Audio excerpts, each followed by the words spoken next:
vient dans la maison du Seigneur pour recevoir, pour être encouragé par la parole, mais aussi pour être transformé.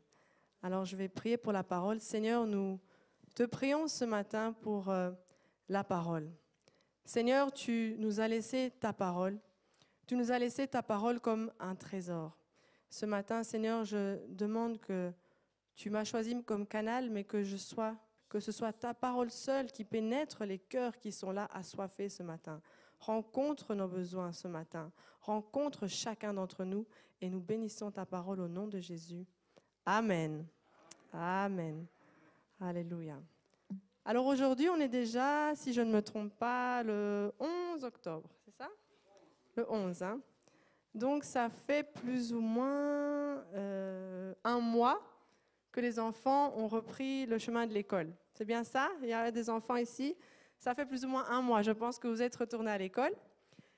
Vous savez ce qui est fascinant avec les enfants, que ce soit les enfants à la maison, si vous n'avez pas encore d'enfants, ou les neveux, les enfants à l'école, c'est fascinant parce qu'au travers des enfants, on apprend plein de choses et sans vraiment, en fait, eux ne se rendent pas compte, mais ils nous apprennent beaucoup de choses.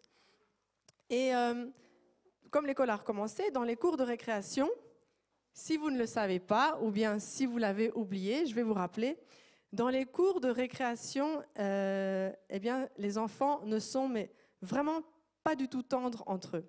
Est-ce que vous vous rappelez ou pas? Hein, les enfants entre eux, ils y vont, d'accord? Alors permettez-moi de commencer ce message en posant une question. Quel sentiment avez-vous ou qu'est-ce que vous ressentez? Qu'est-ce que vous allez répondre à un enfant?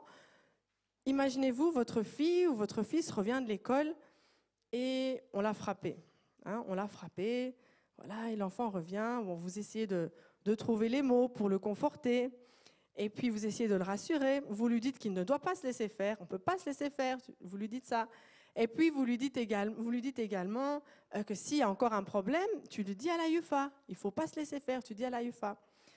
Voilà. Si l'enfant est triste, vous proposez même de prier avec lui, pourquoi pas. Mais maintenant, on arrive au deuxième jour. Deuxième jour, votre fille, votre fils revient de l'école, encore ce même garçon qui l'a tapé. Là, ça commence à monter, hein, n'est-ce pas? En tant que parent, ça commence à monter. Et en fait, on n'a pas vraiment de choix, on a deux choix. Soit on se dit, bon, on essaye de calmer l'enfant, demain je prends rendez-vous avec ta YUFA, on va discuter de ça. Ou, entre nous, hein, on peut se parler franchement ici, on est au culte du matin entre nous, qu'est-ce qu'on dit à nos enfants, hein? Qu'est-ce qu'on leur dit, hein? On dit, si demain ils te tapent, tu tapes toi aussi, n'est-ce pas? C'est pas ça qu'on a envie de dire, ou parfois, hein, c'est ce qu'on dit. Mais c'est normal parce que l'être humain que nous sommes, c'est exactement comme ça qu'on est. Tu me fais du tort, eh bien moi, j'ai ce sentiment que j'ai toutes les raisons de te rendre le mal pour le mal. Et c'est comme ça que nous sommes en tant qu'êtres humains. Mais en agissant comme ça, en donnant coup pour coup, on oublie une chose, c'est que lorsque nous sommes enfants de Dieu, eh bien nous nageons à contre-courant.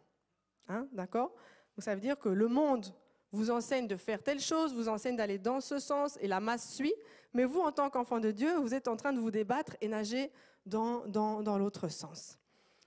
Mais comment alors est-ce qu'on devrait réagir? Comment est-ce qu'on devrait réagir? Maintenant, c'est bien beau tout ça, mais comment est-ce qu'on doit réagir lorsqu'on est profondément blessé par une personne ou lorsqu'on vit une situation d'injustice à cause de quelqu'un? Comment est-ce qu'on doit réagir?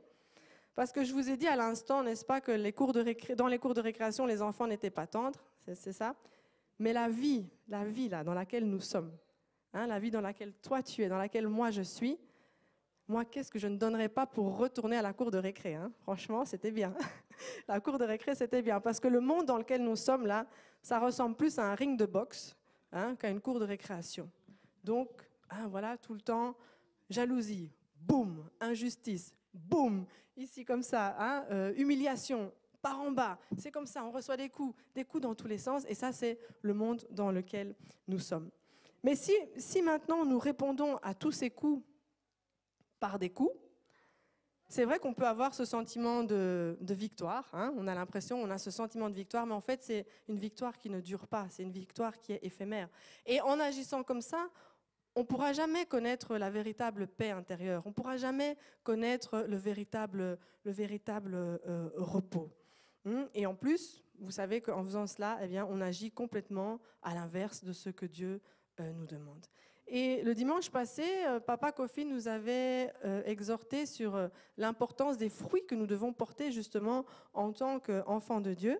Et j'aimerais rebondir là-dessus pour nous dire que 2020, n'est-ce pas, on a dit 2020, année de l'excellence, mais il faut comprendre que année de l'excellence, c'est aussi rechercher l'excellence dans nos relations avec les autres. C'est rechercher également l'excellence dans nos comportements que nous pouvons avoir. Parce que une chose est sûre, c'est que par nos comportements, nous pouvons amener des âmes au Seigneur et autant on peut chasser les gens de l'Église. Ça, voilà ce qui peut se passer avec nos comportements. Alors, on n'a pas encore répondu aux questions que je posais au début quand je disais, mais qu'est-ce qu'on doit faire alors? Comment est-ce qu'on doit réagir en tant qu'enfant de Dieu si on est profondément blessé? Qu'est-ce qu'on doit faire si on est dans une situation d'injustice? Alors, je voudrais qu'on commence en observant ces 3 versets. 1 Thessaloniciens, chapitre 5, verset 15, nous dit ceci. Je vais lire. « Veillez à ce que personne ne rende à autrui le mal pour le mal, mais recherchez toujours le bien, soit envers vous, soit envers tous les hommes. » Premier verset. Deuxième verset, 1 Pierre 3, 9 nous dit ceci. « Ne rendez pas mal pour mal ou injure pour injure, bénissez au contraire, car c'est de là que vous êtes appelés. » Vous avez entendu? Car c'est de là que vous êtes appelés afin d'hériter la bénédiction. Encore un 3e verset qui peut nous donner une réponse. Romains 12, 21.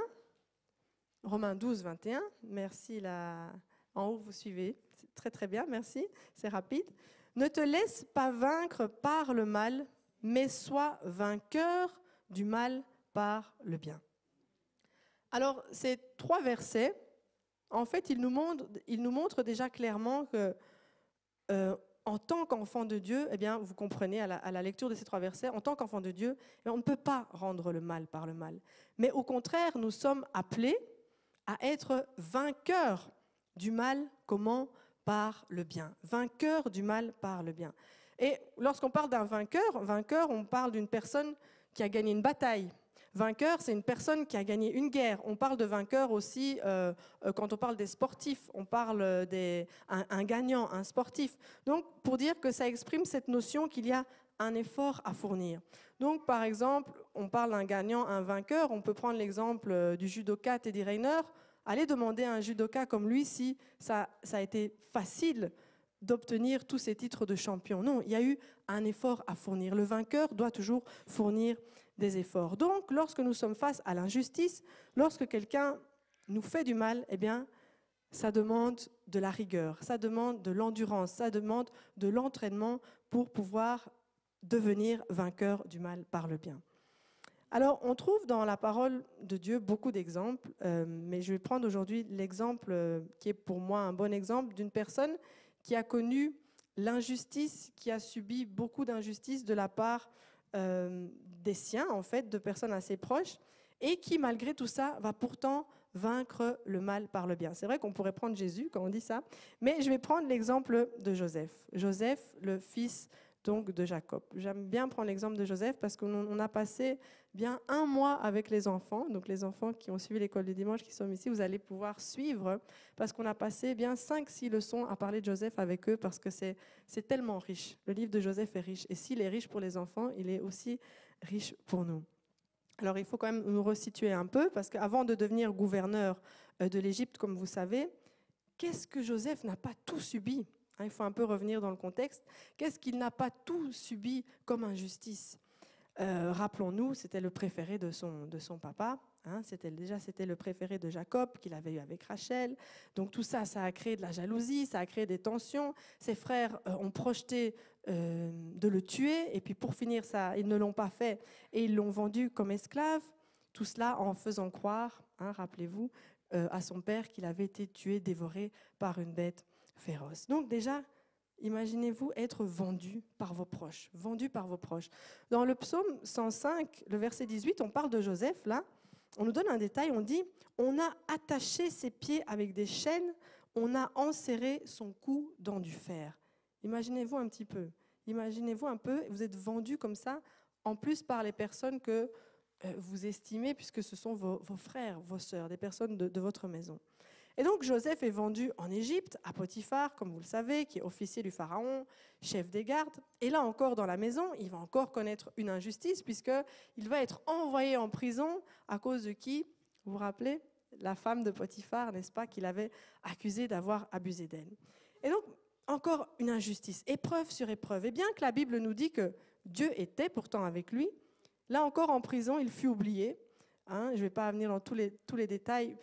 Donc par les chansons, il avait demandé une faveur à les chansons de se rappeler de lui auprès de Pharaon. Là encore, oublié en prison. Épreuve sur épreuve. Et il faut comprendre que toute cette période que Joseph a vécue, on n'est pas en train de parler de quelques mois. Si j'ai bien calculé, depuis le moment où ses frères l'ont vendu jusqu'au moment maintenant où il se trouve devant Pharaon, il y a plus ou moins 13 années qui se passent. D'accord ? Donc on ne parle pas de 1 mois, on ne parle pas de 2 mois, on parle de souffrance sur des années. Et donc il a subi tout cela à cause de la méchanceté de ses frères jaloux.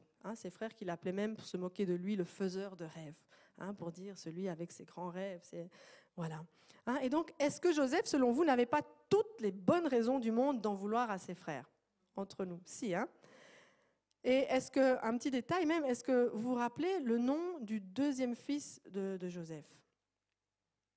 Les lecteurs de la Bible. Manassé, c'est le premier, et le deuxième s'appelle Ephraïm. On a Ephraïm ici en plus ce matin. Ephraïm. Genèse 41, 52 nous dit ceci. Et il appela le second Ephraïm, car, dit-il, Dieu m'a donné des enfants dans le pays de mon malheur. Il y a d'autres versions qui traduisent par dans le pays où j'ai été si malheureux, ou encore dans le pays de mon humiliation. Tout ça pour nous faire comprendre à quel point il a souffert.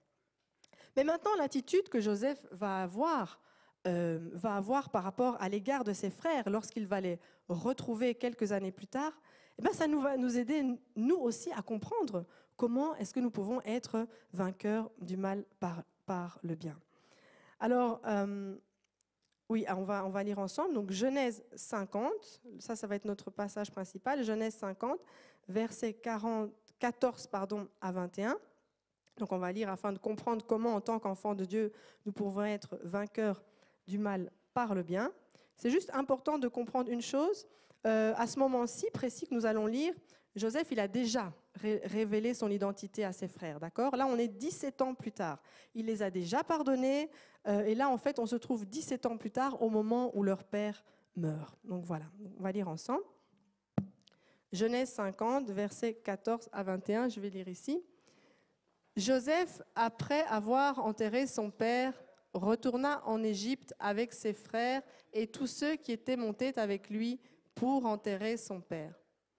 Quand les frères de Joseph virent que leur père était mort, ils dirent « Si Joseph nous prenait en haine et nous rendait tout le mal que nous lui avons fait. » Et ils firent dire à Joseph « Ton père a donné cet ordre avant de mourir. » Vous parlerez ainsi à Joseph, « Oh, pardonne le crime de tes frères et leurs péchés, car ils t'ont fait du mal.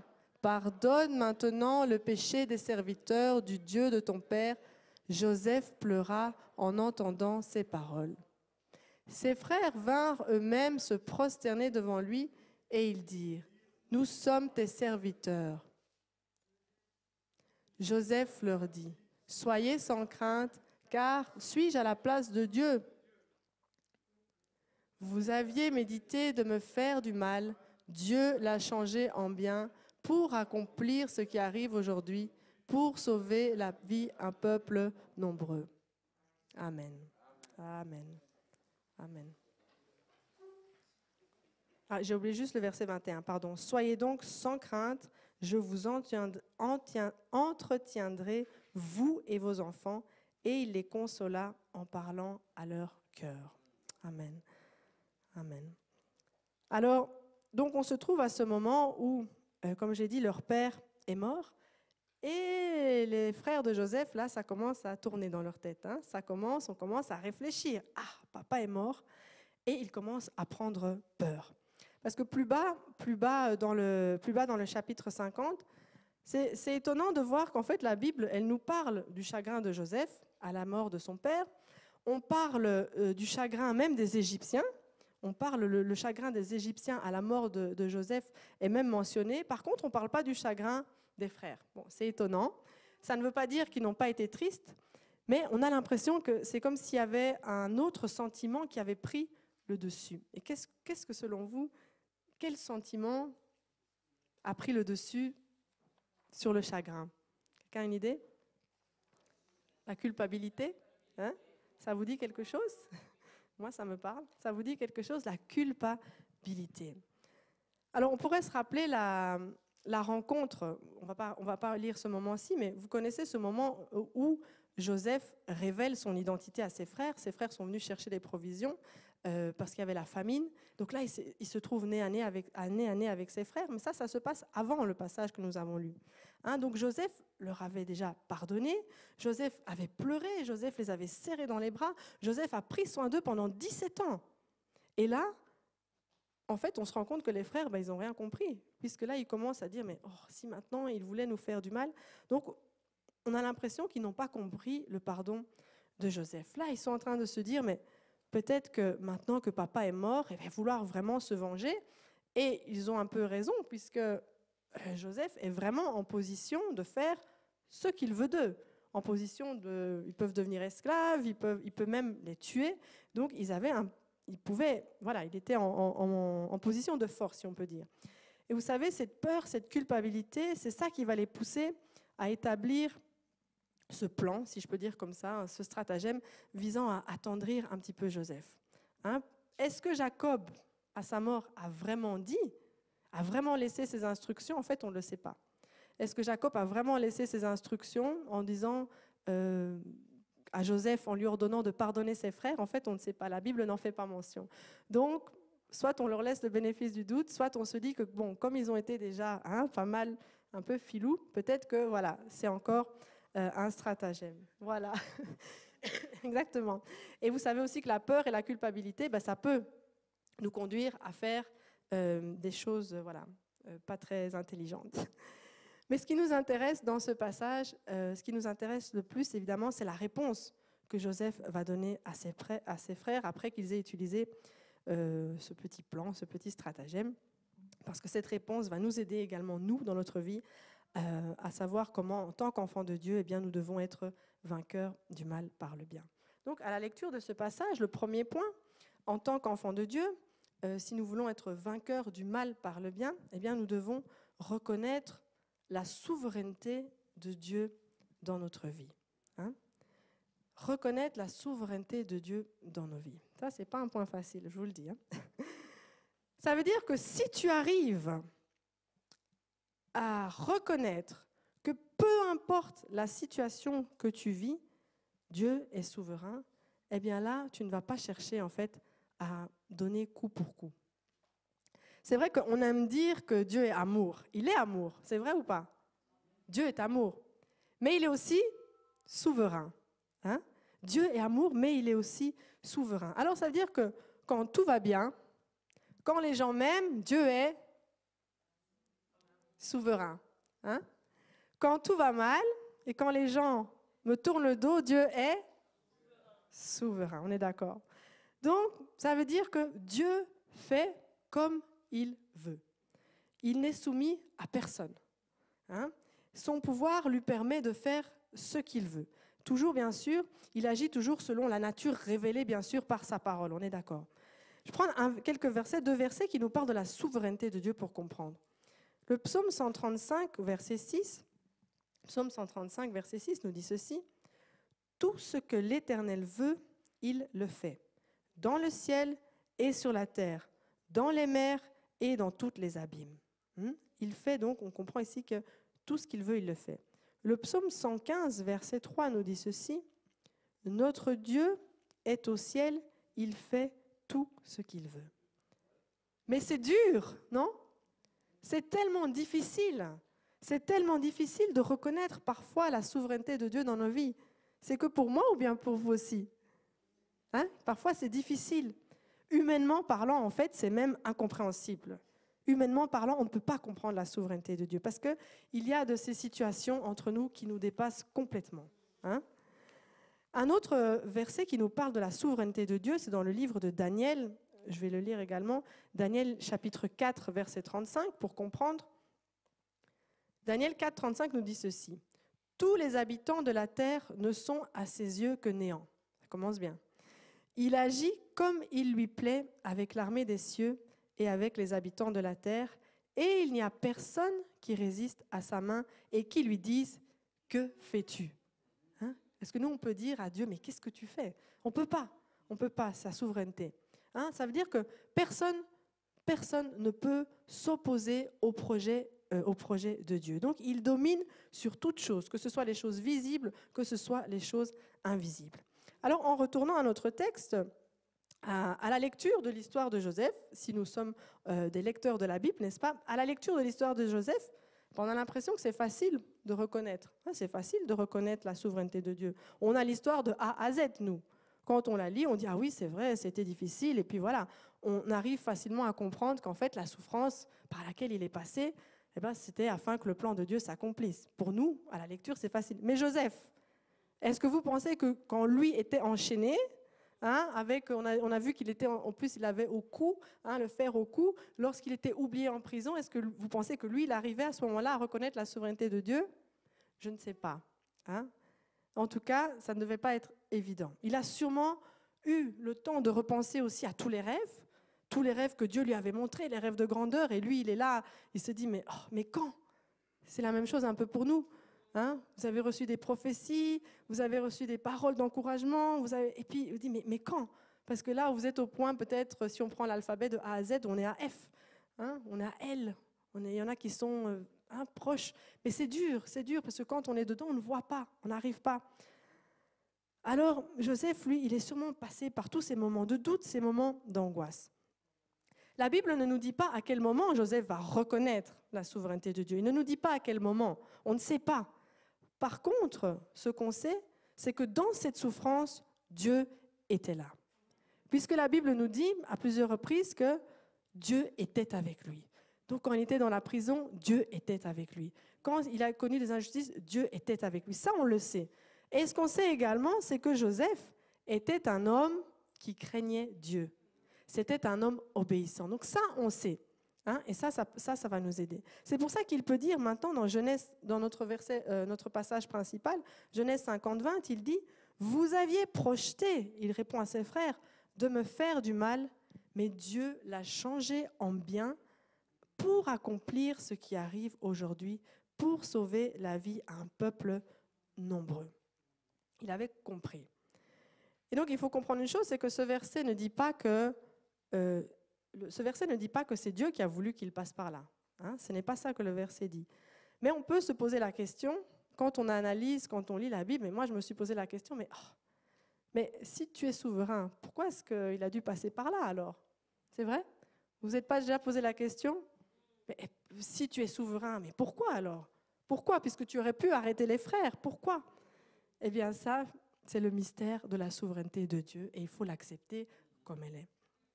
Parce qu'en vendant ses frères, il pensait peut-être se débarrasser de lui. Il se dit, en le vendant, on va empêcher, comme ça ses rêves ne vont pas pouvoir se réaliser. Mais au lieu de ça, Dieu a changé tout ça, malgré eux, pour les conduire en fait là où Dieu voulait les conduire. Et donc, par ce passage, on comprend que Joseph reconnaît le but de Dieu dans tout ce qu'il est, par tout ce quoi il est passé, il arrive à reconnaître le but de Dieu, et c'est comme si tout ça surpassait en fait toutes les peines qu'il avait connues. Alors, c'est justement pour ça, parce que Joseph a reconnu la souveraineté de Dieu, c'est ça qui lui a permis à ne pas chercher à rendre coup pour coup, mais c'est au contraire, c'est dans la souveraineté de Dieu qu'il a puisé, si je puis dire ainsi, sa force pour pouvoir vaincre le mal par le bien.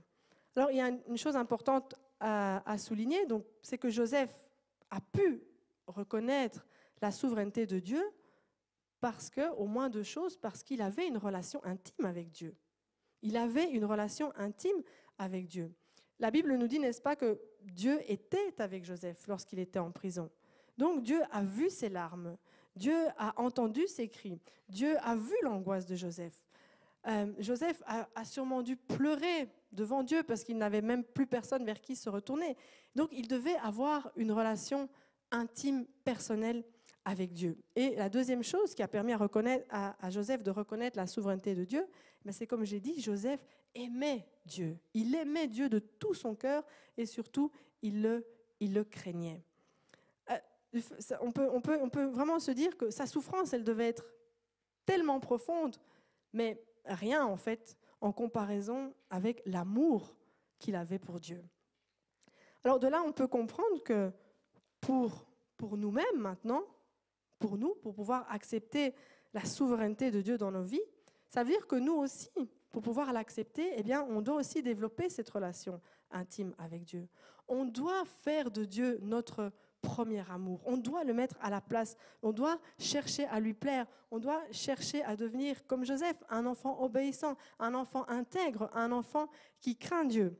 Parce que c'est en étant comme ça, en ayant cette relation intime, en faisant de lui notre premier amour, que ça va nous donner en fait de l'assurance. Lorsque nous allons vivre une situation injuste, eh bien, tu as l'assurance que Dieu voit tes larmes, parce que tu as cette relation avec lui. Donc, tu as l'assurance que Dieu te voit. Lorsque quelqu'un t'a blessé, Dieu te voit. Cela va également nous permettre de comprendre que, eh bien, même si les gens projettent des projets contre toi, eh bien, ça ne pourra jamais, jamais, jamais empêcher le plan de Dieu. Vous voyez ? Et donc, ce désir profond qu'on pourrait avoir de répondre par les coups, eh bien, ça va en fait, on n'aura plus envie, parce qu'on sait que dans cette situation, Dieu, il est souverain et on a l'assurance que nos vies, en fait, sont dans sa surmain. Bien sûr, important de compter sur le Saint-Esprit parce que humainement parlant, comme je l'ai dit, ce n'est pas possible. Humainement parlant, ce n'est pas possible. Et Romains 28:8, que je pense nous connaissons tous, nous dit « Du reste, nous savons que tout contribue au bien de ceux qui aiment Dieu. » Donc c'est ça. Et juste un petit point, c'est que reconnaître la souveraineté de Dieu ne veut pas dire la comprendre. Ça ne veut pas dire la comprendre. Je donne vite un exemple concret pour moi. Pendant beaucoup d'années, j'étais en colère contre la situation que je vivais. Pourquoi est-ce que les autres enfants, eux, ils ont le droit de vivre avec papa et maman? C'est un des droits fondamentaux de l'homme. Pourquoi est-ce que moi, je ne peux pas? Pourquoi en colère contre les militaires? Comment est-ce qu'on peut tuer maman? Comment est-ce qu'ils ont pu la violer, la tuer? Pourquoi est-ce que j'ai perdu tout ça? Pourquoi? En colère.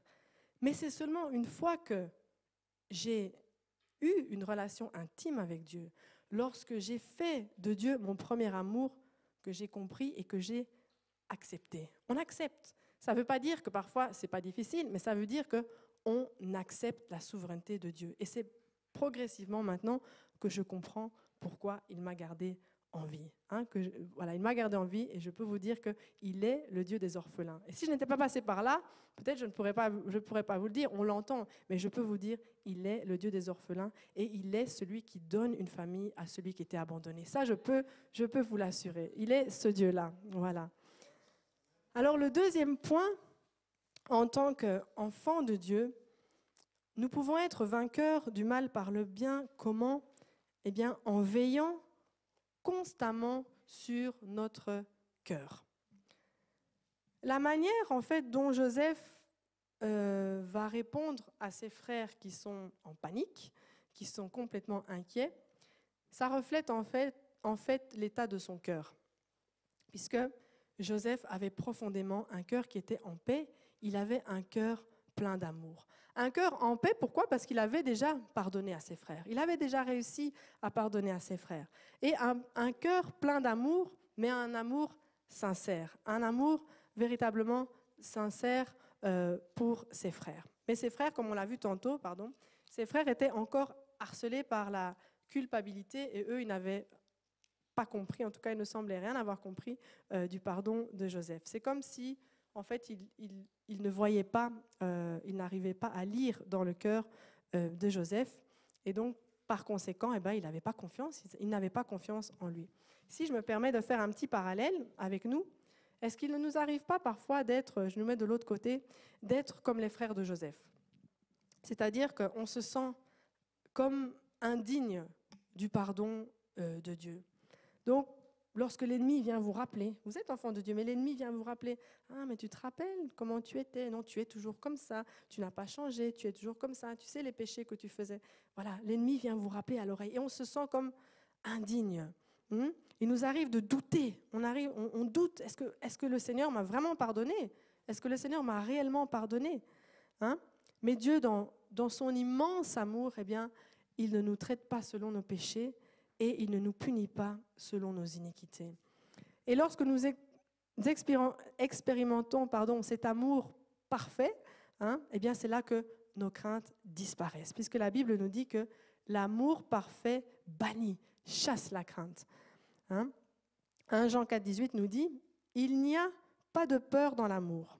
Au contraire, l'amour parfait chasse la peur, car la peur implique une punition. Celui qui éprouve de la peur n'est pas parfait dans l'amour. » Et c'est à cause de son cœur plein d'amour que Joseph va réussir à rassurer ses frères plutôt que de chercher à les faire culpabiliser. Il va leur dire au verset 19, « N'ayez pas peur ». Verset 21, il va encore réitérer cela. Il va dire, « Désormais, n'ayez donc plus peur ». Il dit, il va pourvoir à vos besoins et il dit, c'est ainsi la Bible nous dit que c'est ainsi qu'il les réconforta en parlant à leur cœur. Donc, à cause de cet amour qu'il y avait dans son cœur, Joseph ne leur fait aucun reproche, vous voyez? Il ne leur fait aucun reproche et il ne leur rappelle pas leurs fautes. Alors que je pense que nous sommes champions du monde pour ça. On aime rappeler les fautes aux gens. On n'arrive pas. Les gens doivent oublier nos fautes, mais nous, on n'oublie pas les fautes des autres. Mais non, Joseph, lui, n'avait pas un cœur comme ça. Il avait un cœur plein d'amour. Il avait ce profond désir. On sent qu'il veut véritablement que ses frères vivent une vraie restauration. Il les rassure, il leur apporte du réconfort, il cherche à les tranquilliser et il utilise des paroles tendres, des paroles douces. On a même l'impression à la lecture de ce verset que c'est comme s'il s'oublie lui-même. Il oublie même ce par quoi il est passé. Il veut faire passer l'intérêt de ses frères avant même le sien. Ça, c'est le cœur vraiment du serviteur. Il a vu leurs âmes qui sont brisées et au lieu de les briser un peu plus, eh bien, ce qu'il fait, non, il les relève avec amour. Donc, il a pu être vainqueur du mal par le bien parce que son cœur était, si je puis dire ainsi, en bonne santé. Un cœur en bonne santé. Ça veut dire que son cœur était en paix, son cœur était plein d'amour. Et pourquoi est-ce que c'est important en tant qu'enfant de Dieu de veiller constamment sur notre cœur? Proverbe 27, chapitre 27, verset 19 nous dit ceci. Proverbe 27, 19 nous dit « Tout comme l'eau reflète un visage, le cœur de l'homme reflète l'homme. » Ça veut dire que si ton cœur n'est pas en paix, si ton cœur n'est pas en règle avec les autres, ou alors s'il est rempli d'amertume, de colère, de frustration, de jalousie, eh bien, on risque de rendre là coup pour coup. Vous voyez? On risque de rendre coup pour coup. Parce que ce qu'il y a dans notre cœur, eh bien, c'est comme ça que nos comportements vont être traduits. Vous voyez? Et on peut dire aussi que, en fait, ce qu'il y a dans ton cœur, ça reflète la personne que tu es.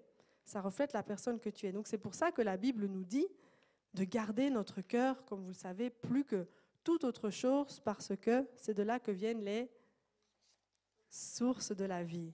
Vous voyez, c'est pour ça que la Bible nous recommande.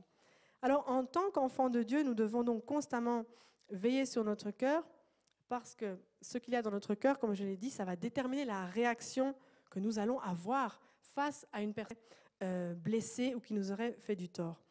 Et en veillant sur notre cœur, ça demande un travail de notre part aussi.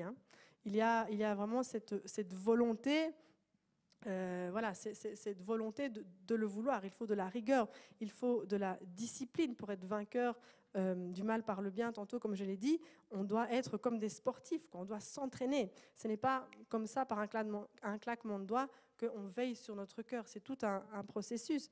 Comment est-ce qu'on peut veiller sur notre cœur? Eh bien, en nous référant premièrement à la parole, et en la mettant en pratique. Il y a énormément de versets qui nous parlent voilà, de l'état de notre cœur. Donc, se référer à la parole. Dieu nous dit que nous devons aimer nos ennemis. Donc, c'est apprendre, mettre cela en pratique. Bien sûr, en demandant l'aide du Saint-Esprit. Parce que par nous-mêmes, si on n'a pas le Saint-Esprit, notre cœur il va être rongé par beaucoup de choses qui ne vont pas plaire au Seigneur. Et puis, qu'est-ce qui peut nous aider à garder notre cœur? Eh bien, c'est en prenant aussi Jésus-Christ comme modèle. Jésus, notre modèle suprême. Imaginez-vous, alors que Jésus était à l'agonie, alors qu'il était crucifié comme un criminel, au milieu encore de 2 brigands, il arrive encore à dire « Père, pardonne-leur, parce qu'ils ne savent pas ce qu'ils font. » Mais on est à quel degré d'amour, là? Imaginez-vous. Et la Bible nous dit dans Jean 3,16 que Dieu a tant aimé le monde qu'il a envoyé son Fils unique afin que quiconque croit en lui ne périsse pas, mais qu'il ait la vie éternelle. Donc pour nous dire que Dieu nous a tellement aimés, Dieu t'a tellement aimé, Dieu m'a tellement aimé au point de sacrifier ce qu'il avait de plus cher, son Fils unique. Est-ce que cela, ce n'est pas suffisant pour nous encourager et nous remettre en question? On doit absolument se remettre en question. Si Dieu a pu m'aimer, moi qui ai péché, moi qui l'ai insulté, moi qui l'ai blessé, moi qui l'ai offensé, si Dieu a pu nous aimer, est-ce que nous ne pouvons pas aimer notre prochain? Comment est-ce que je peux encore garder de la haine, de la rancœur envers un frère, une sœur ou envers des membres de nos familles? Rappelons-nous que Dieu nous a aimés. Parce que lui nous a aimés, nous aussi, nous aimons. Alors, voilà pour le deuxième point. Donc, premier point, on a vu, c'était reconnaître la souveraineté de Dieu. Ça va nous empêcher de rendre coup pour coup. Deuxièmement, de garder constamment notre cœur, donc faire attention à notre cœur. Et le troisième point, eh bien, en tant qu'enfants de Dieu, nous pouvons être vainqueurs du mal par le bien en usant de bonté envers autrui. User de bonté. Quand on parle de la bonté, la bonté c'est quoi? En fait, c'est simplement se soucier du bonheur de l'autre. C'est ce désir constant que l'on a à vouloir faire le bien pour l'autre, à se rendre utile, à se rendre disponible pour les autres. Et dans notre passage, dans l'histoire de Joseph ici, il nous montre encore un formidable exemple, parce que Joseph, non seulement il a pu pardonner ses frères, mais il ne va pas s'arrêter là. Parce que parfois on pardonne, on a l'impression qu'on a fait notre travail. Voilà, on a pardonné, c'est bon, on est en règle. Joseph, il va encore plus loin. Joseph, il a pardonné à ses frères, mais il va maintenant traduire son pardon, si vous voulez, traduire tout l'amour qu'il a en actes. D'accord? Et qu'est-ce qu'il a fait? Comment est-ce qu'il a usé de bonté? Attendez, je vais lire ici. Parce qu'en fait, une chose, c'est que depuis que Joseph avait révélé à ses frères donc qui il était, depuis tout ce temps-là, vous savez, on a déjà dit qu'il avait pris soin d'eux pendant 17 ans. Oui, je vais lire quand même pour nous dire, pour qu'on voit matériellement, concrètement, qu'est-ce que Joseph avait déjà fait. Genèse 47, versets 11 à 12, on lit ceci. Donc c'est au moment où Joseph s'est révélé à ses frères. Joseph installa son père et ses frères. Il leur donna une propriété en Égypte dans la meilleure partie du pays, dans la région de Ramsès, conformément aux ordres du Pharaon.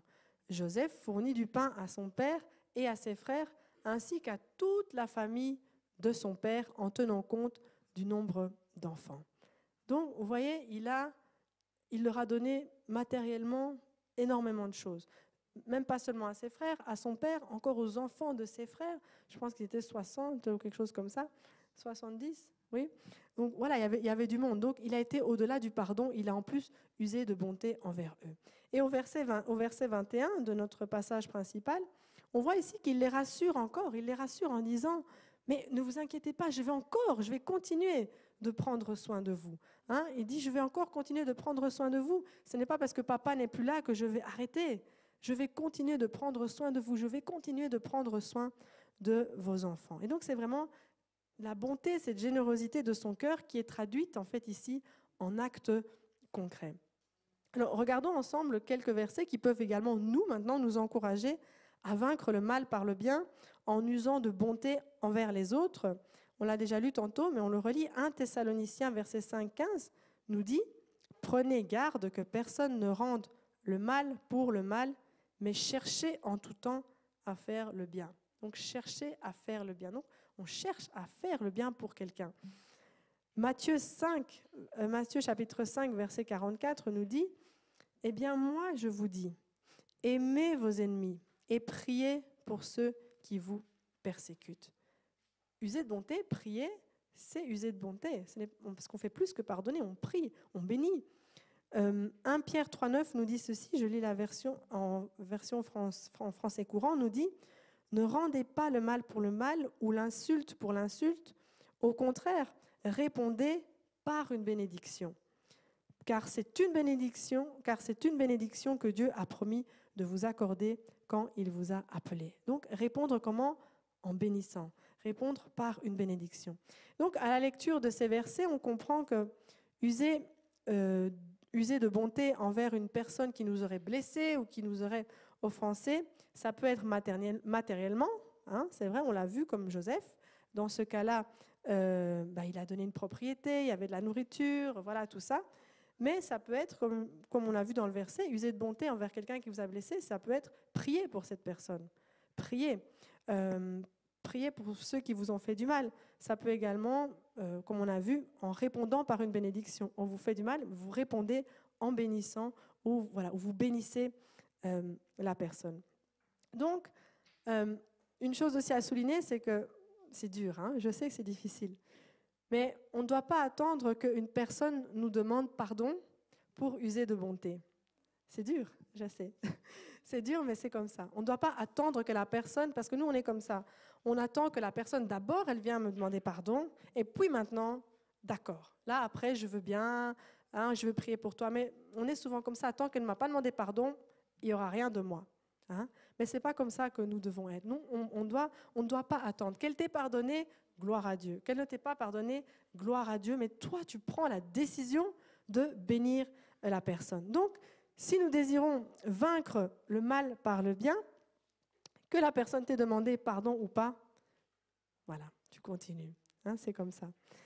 Et comme j'ai dit tantôt, rappelons-nous toujours que c'est dur, mais on nage à contre-courant. C'est la vérité. On nage à contre-courant. Donc c'est difficile. La marche chrétienne n'est pas facile. La marche chrétienne est difficile. Ça, il ne faut pas... on ne peut pas caresser tout le temps dans le sens du poil. Non, c'est difficile d'user de bonté envers quelqu'un qui vous a fait du mal. C'est difficile. Alors vous allez me dire qu'en plus, il y a des situations où la personne qui vous a blessé, elle ne voudra rien recevoir de vous. Ça existe, non ? Ça se peut. La personne, elle vous a blessé, vous allez vers elle, mais elle ne veut même pas entendre parler de vous. Alors dans ce cas-là, il ne faut pas forcer non plus. Hein, vous n'allez pas forcer quelqu'un. Voilà. Mais qu'est-ce que vous pouvez faire ? Vous pouvez prier. Rien n'empêche de prier pour cette personne. Parce que si elle a un cœur mauvais, si elle vous a fait du mal, c'est qu'elle-même, ça ne va pas. Donc, priez pour la personne. Bénissez la personne. Mais il ne faut pas non plus, forcer. Quand on dit user de générosité, ce n'est pas toujours possible. On est d'accord. Je lisais un article en préparant le message sur une maman aux États-Unis qui avait pu pardonner le meurtrier de son fils. Hein, il y a beaucoup de cas comme ça où vous voyez... Et là, en fait, son fils, il était petit, il avait 4 ans, quelque chose comme ça. Et elle était dans un quartier un peu compliqué et il y a eu une balle perdue et l'enfant de 4 ans est décédé. Et imaginez-vous un peu cette mère. Mais après qu'elle ait fait son deuil de l'enfant, elle a voulu aller voir ce jeune qui, en fait, n'avait pas voulu tuer l'enfant, mais bon, malgré lui, il était quand même en prison pour cela. Et elle a commencé à aller le voir régulièrement. Elle voulait comprendre d'abord. Elle voulait comprendre, elle voulait essayer. Et lui, il ne voulait rien savoir. Hein. Lui, il ne voulait rien savoir. Il dit, mais comment est-ce que je vais être en face d'une maman, j'ai tué son fils, mais qu'est-ce que je peux lui dire? Qu'est-ce que je peux lui dire? Et cette maman a continué d'aller régulièrement, elle y a été. Et puis, au fur et à mesure, ils ont commencé à parler. Elle a commencé à prier avec lui et lui expliquer qu'elle ne lui en voulait pas. Je sais, ça peut paraître surhumain, mais ça existe. Elle a commencé à discuter avec lui. Et bon, je passe un peu les détails, mais jusqu'au point qu'elle l'a adopté. Imaginez-vous, elle a adopté le meurtrier de son fils, parce qu'elle s'est rendue compte que c'était un jeune malheureux, un jeune dans les quartiers. Malheureusement, ça arrive. C'était pas quelqu'un de mauvais, foncièrement mauvais. Donc, à force, elle avait perdu son fils. C'est comme si c'était un jeune, un adolescent. C'est comme si elle avait retrouvé son fils. Elle a payé ses études, elle lui a donné un toit. Imaginez-vous un petit peu. Mais ça, si tu n'as pas Dieu, c'est impossible. Ça, c'est vraiment, c'est pas possible. Ça ne peut être que Dieu. Voilà. Donc, on ne dit pas, je ne suis pas en train de dire à tout le monde, ça c'est vraiment à l'extrême, mais c'est pour dire que c'est ça, user de bonté en fait envers quelqu'un qui nous a blessés. Mais ça peut demander aussi du temps. Hein. Il faut laisser le temps au temps aussi. Il faut aussi laisser parfois du temps, le temps de faire son deuil. La maman a d'abord dû faire le deuil de son enfant. Ça peut bien sûr demander du temps. Parce que c'est vrai, lorsqu'on use de bonté envers les personnes que nous aimons, que nous connaissons, est-ce qu'on fait quelque chose d'extraordinaire? Pas vraiment. Hein, c'est facile, dans une famille classique, normale, où il n'y a pas de souci, c'est facile de faire plaisir à maman. On aime faire plaisir à sa sœur, on aime, c'est comme ça. Mais arriver à faire du bien aux personnes qui nous auraient blessés, c'est vraiment un signe de maturité spirituelle. Ça, c'est vraiment un grand signe de maturité. Et j'aimerais prendre l'exemple, l'exemple de Saul de Tarse et d'Ananias, parce que on peut faire un petit parallèle en fait avec Saul et Ananias. Rappelez-vous, Ananias qui était ce disciple, un juif chrétien de Damas que Dieu avait envoyé chez Saul au moment où Saul était aveuglé. Vous vous rappelez quand il avait rencontré le Seigneur Jésus, il était devenu aveugle, il était enfermé dans une maison, il ne voyait rien et Dieu va envoyer Ananias donc dans la maison là où il se trouvait. Rappelez-vous comment Saul persécutait les chrétiens. Saul persécutait les chrétiens, il les jetait en prison. Donc on peut se dire que mais Ananias, il avait quand même toutes les raisons de refuser de se rendre chez lui. Peut-être c'est vrai que Paul n'avait pas directement fait quelque chose à Ananias, il ne l'avait pas persécuté, blessé directement, mais peut-être qu'il avait jeté en prison des compagnons à lui. Peut-être qu'il avait perdu des frères, des sœurs à cause de Paul. Peut-être que lui-même était le prochain sur la liste, on ne sait pas. Mais donc, pour dire qu'il avait toutes les raisons de refuser d'aller, mais Ananias, il y a été et il a réussi à user encore de bonté envers Saul. Il lui a imposé les mains et puis on a vu qu'il fut baptisé. Imaginez-vous un petit peu. Et j'aimais ce passage parce que cela nous enseigne aussi une chose, c'est que Dieu, en fait, il a besoin de toi, Dieu, il a besoin de moi pour user de bonté aussi envers des personnes vers qui, naturellement, tu n'irais pas. Parce que Ananias et Saul n'avaient rien en commun, on est d'accord. Mais donc, ça veut dire que Dieu a besoin de nous.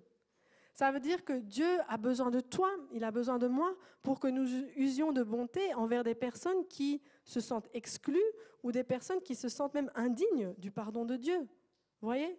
Si moi, nous n'allons pas voir les pécheurs, mais qui va aller ? Hein ? Qui va aller ? Qui va aller voir une prostituée ? Qui va aller voir ? Si nous n'allons pas, qui va aller ? Donc, user de bonté, c'est aussi ça. C'est user de bonté envers des personnes vers qui, naturellement, nous n'aurions pas été. Alors, on arrive déjà à la fin du message. Et le dernier, le verset avec lequel je vais clôturer, Romains 12, on va regarder Romains 12, les versets 20 à 21. Romains 12, chapitre 12, 20 et 21 nous dit ceci, « Et aussi, si ton ennemi a faim, donne-lui à manger. S'il a soif, donne-lui à boire. Car en agissant ainsi, ce sera comme si tu amassais des charbons ardents sur ta tête. Et puis, verset 21, ne te laisse pas vaincre par le mal, mais sois au contraire vainqueur du mal par le bien. Vraiment que vous reteniez ça. Vainqueur du mal par le bien. Donc, comprenons bien que chaque mot qui est là est pesé parce que vainqueur, retenez bien que c'est difficile. Voyez les champions du monde, voyez ceux qui ont gagné des titres, c'est dur. C'est dur. Ce n'est pas quelque chose de facile. Alors voilà, donc, en conclusion, je vais nous rappeler donc ces 3 points. Si nous voulons vaincre le mal par le bien, qu'est-ce qu'on a vu premièrement? On répète parce que c'est bien, même pour moi, voilà, on répète premièrement en reconnaissant la souveraineté de Dieu. Reconnaître la souveraineté de Dieu, pas la comprendre, on est d'accord, c'est pas pareil. On n'aura parfois pas de réponse. Il n'y a pas de réponse, il n'y a pas de logique, mais l'accepter. Accepter que Dieu est souverain dans la situation que tu vis. Attention, je ne suis pas en train de dire qu'il faut accepter une maladie. Je ne suis pas en train de dire qu'il faut accepter le célibat. Non. On prie pour toutes ces choses-là, d'accord? On a la parole, on a tout ça. Mais pas accepter, accepter la souveraineté de Dieu dans nos vies. Dans les situations difficiles que nous avons, c'est avoir l'assurance que Dieu, peu importe le mal qui peut se passer, il va transformer cela pour ton bien. Mais n'oublions pas que pour cela, il faut, comme je l'ai dit, veiller sur sa relation avec Dieu. Être un enfant de Dieu obéissant. Être un enfant de Dieu qui craint Dieu. Être un enfant de Dieu qui aime la parole, qui aime le Seigneur de tout son cœur et qui fait de Dieu son premier amour. Donc voilà, arriver à reconnaître la souveraineté de Dieu. Deuxièmement, en veillant constamment sur nos cœurs. Rappelez-vous, la manière dont vous êtes là, la manière dont on se parle, la manière dont, quand maman Lily me parle, quand maman Jolie me parle, quand mon fils me parle, ça reflète ce que tu as à l'intérieur. Donc, rappelons-nous que par là, on peut éloigner les gens du Seigneur et on peut les ramener au Seigneur. D'accord? Donc, c'est important de veiller constamment sur notre cœur. Alors là, et le troisième point que nous venons de voir, c'est comment donc nous pouvons vaincre le mal, c'est en usant de bonté envers les autres. En se rappelant toujours qu'on n'use pas de bonté en attendant sans avoir reçu le pardon. Qu'on t'ait pardonné, qu'on t'ait demandé pardon ou pas, agis. La Bible nous dit il faut continuer d'agir en bénissant, en priant, pour toutes les personnes qui ont pu nous blesser, ou pour toutes ces personnes vers qui, peut-être naturellement, on n'aurait pas été. Continuons à les bénir. Voilà, alors c'était la pensée que Dieu m'a mis dans le cœur ce matin, vaincre le mal par le bien. Alors on va prier. On va prier parce que c'est vrai, année de l'excellence, on aime recevoir. Moi aussi, j'aime les cadeaux. Moi aussi, j'aime beaucoup les cadeaux. J'aime recevoir. Année de l'excellence, on aime être béni, année de l'excellence, on a vu l'excellence.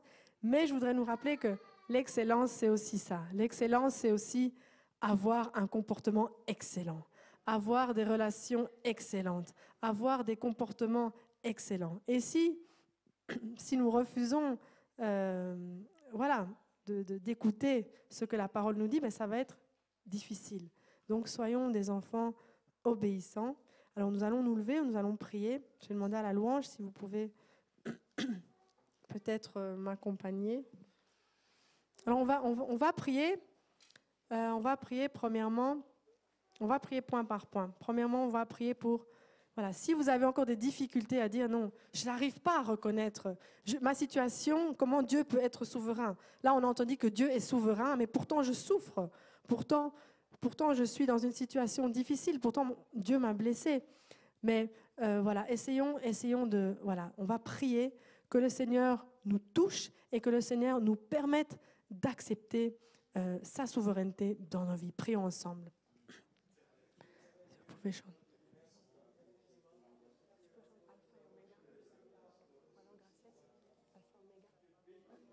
Seigneur, nous voulons encore ce matin. Merci, Père, pour ta parole.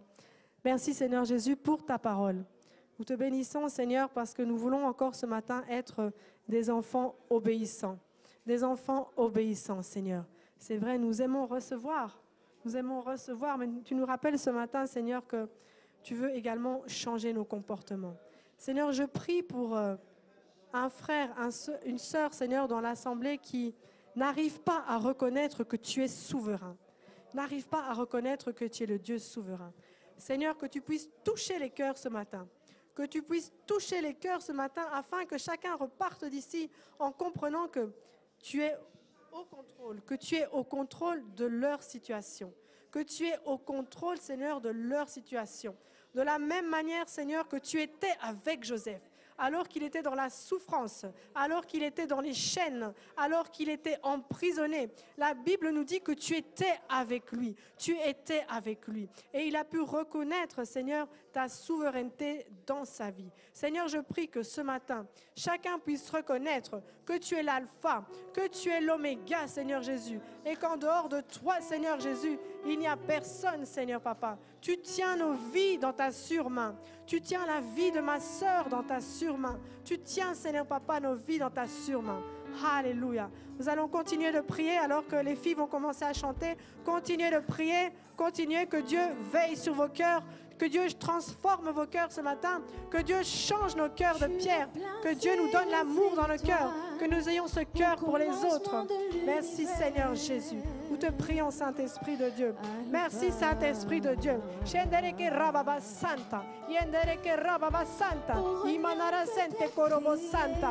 Alléluia, Seigneur Jésus. Tu es le Dieu, Seigneur Papa, qui est souverain. Tu es le Dieu qui est souverain. Tu es souverain dans la vie de ton serviteur. Tu es souverain dans la vie de ta servante. Tu es souverain dans la famille, Seigneur Papa. Tu es souverain, Seigneur Papa, surtout El Shaddai, Seigneur. Alléluia. Tu es l'alpha, tu es l'oméga. Qui s'opposera à ta main? Qui peut s'opposer à ta main? Qui peut te dire qu'est-ce que tu fais? Personne, Seigneur Papa, ne peut te dire ce que tu fais. Sois élevé, transforme nos cœurs, change nos cœurs, Seigneur Papa, encore ce matin. Alléluia, Seigneur Jésus. Transforme, Seigneur Papa, nos cœurs, Seigneur Jésus, encore ce matin. Alléluia, Seigneur Jésus. Que nous soyons, Seigneur Papa, là pour user de bonté, Seigneur Papa, entre nous. Alléluia, Seigneur Jésus. Alléluia, Seigneur Jésus. Tu es l'alpha, Seigneur Papa, et l'oméga. Reçois, Seigneur Papa, la louange. Merci, Seigneur Papa, pour ta parole. Bénis ta parole, Seigneur. Transforme nos cœurs, transforme nos vies, transforme nos comportements, Seigneur, en cette année d'excellence. Au nom de Jésus. Alléluia, Seigneur Jésus. Alléluia, Seigneur Jésus. Alléluia, Seigneur. Qui conduit mes pas, Alpha.